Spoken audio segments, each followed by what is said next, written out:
Hello again, Pastoral Ministry students. This is part 2 of the church planning teaching for week 3 in the course. I had some technical difficulties with my laptop that I regularly use, so I'm having to use my phone here, and I had to break it into 2 parts. We were talking about the essentials of church planning, and I was on essential number 7, and that is the essential of money. And ministry takes money. It requires financing. And the first thing that needs to be thought about for a church planter is the financing of the church planter's regular life.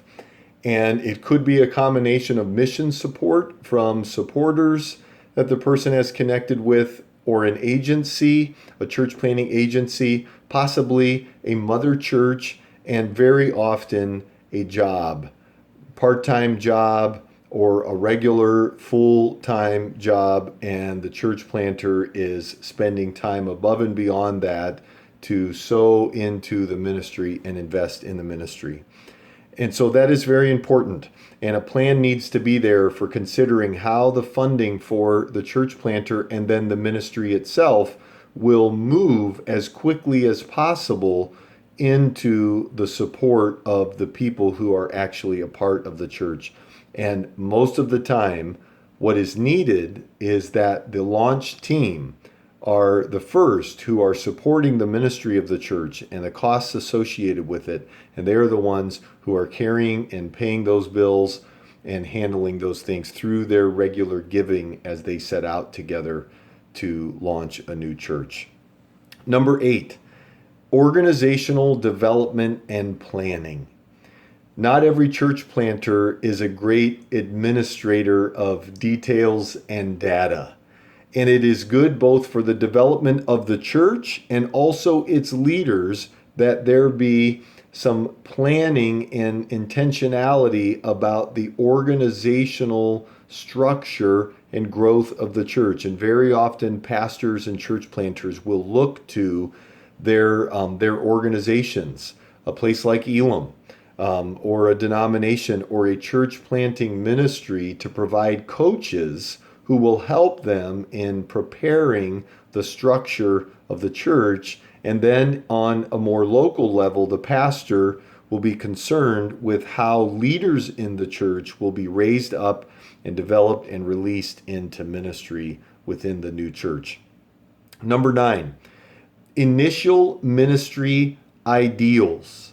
It is good to set out with ideals. Are your ideals going to run into reality sometimes or something other than the ideal? Well, of course. But it is good to have ideals in mind so that in faith, the pastor and his or her team and those and the families and the people that are gathered together are setting out to pursue and see those things that they believe God has called them to do. And that is what I mean by ideals. For example, something that would be in the heart of many pastors, church planting pastors, spirit-empowered services, that we don't just come together and talk about the faith, but that we experience the presence of God and His moving in His work in our midst. These are things that a church then prays into and looks for and looks to provide room for in the things that they're doing. Another example, small groups.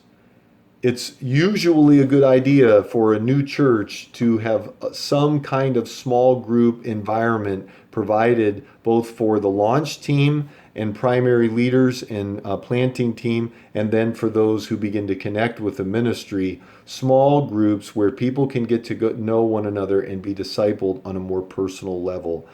A ministry ideal may be that a church wants to reach people in the contemporary world utilizing very contemporary styles of ministry, music associated with the culture around them. And again, I'm emphasizing the need for churches in our cities and in the surrounding areas and suburbs of our cities today. And you have, in most cases, a blend of different cultures taking place in those settings today. And to be truly contemporary, today is to think about a multi-generational environment that is both multi-generational and more than not multi-ethnic because of the population of our cities and the surrounding areas.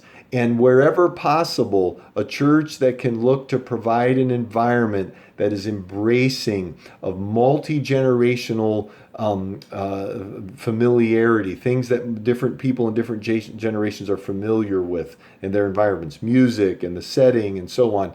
And then also ethnicities and nationalities even in many churches. Those are things to talk about. And I would like us in a future discussion to spend some time together looking at the opportunity of a truly multicultural ministry. And we'll talk more about that soon. I'm excited about that.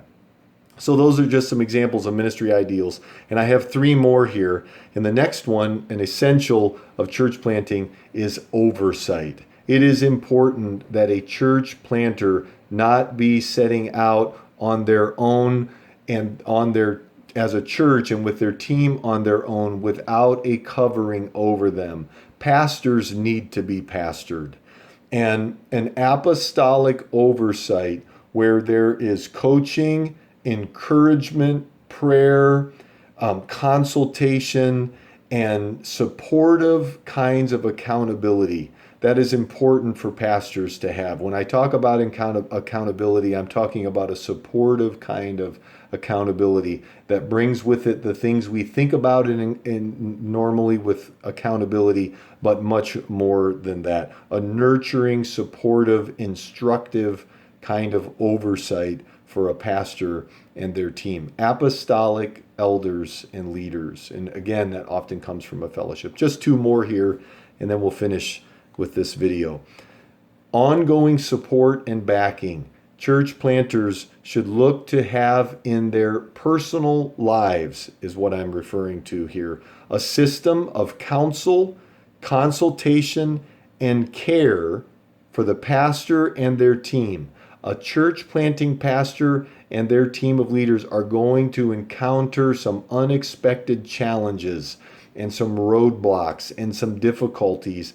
And the pastor and the church planting team need to have someone or a place and a system where there are people they can go to, and specifically for the pastor and his or her spouse, if the person is married, it is important to have someone to go to on a much more personal level to seek counsel with and to receive input and to help navigate some of the personal difficulties that are difficult to deal with in ministry because you have such few places you can go and disclose those things. And lastly, an essential of church planting is flexibility, because things rarely go as planned, or at least things rarely go as smoothly as planned. In our minds, when we set out to do something that's in our hearts to do, we often envision a straight path headed towards where we're going.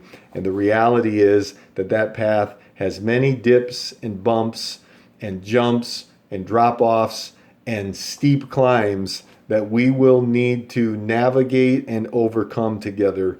And we can do that with the help of God and with the help of people around us, but we need to be flexible because we're going to have to be willing to change the timing on certain things and wait on certain things and shelf certain things until the time is right as we deal with the situations at hand. So I want to encourage you with that, something for you to think about when it comes to church planting. And there's so much more that I could say, but those are just some essentials that help us to get a sense of how significant church planting is, and or at least how significant of an investment is necessary for the planting of a new church. I hope you have a great weekend, and I look forward to connecting with you again soon. God bless you.